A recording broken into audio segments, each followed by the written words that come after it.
હવે રીંછ પોતાની પેટ પૂજા કરવા લાગ્યું. કેટલું સ્વાદિષ્ટ માંસ છે, મજા આવી ગઈ. રીંછે થોડું માંસ ખાધું અને પછી આરામથી સૂઈ ગયો.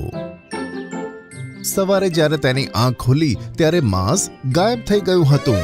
તે તો હેરાન થઈ ગયો. અરે અરે અરે, આ શું થયું? મારા માંસનું ટુકડું ક્યાં ગયું? એવામાં મોન્ટુ વાંદરો ત્યાં આવી પહોંચ્યો. રીંછ, ઈંડુ રાત્રે તારી પાસે હતું, તે સહી સલામત છે ને? હા, ઈંડું તો સલામત છે, પણ મારું ખાવાનું ગાયબ થઈ ગયું. અરે, તે જાતે જ ખાવાનું ખાધું હશે. ભલા ખાવાનું કેવી રીતે ગાયબ થાય? આમ કહી મોન્ટુ વાંદરાએ ઈંડું ઉઠાવ્યું અને શેરખાન પાસે લઈ ગયો.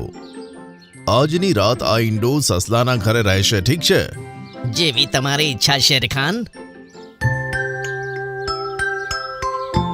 મોન્ટુ વાંદરાએ ઈંડાને સસલાને ત્યાં મૂકી દીધું. તે રાત્રે સસલું પોતાના માટે ઘણા બધા ગાજર લાવ્યો હતો. તેણે 3 ગાજરો ખાધા અને પછી પલંગમાં જઈને સૂઈ ગયો.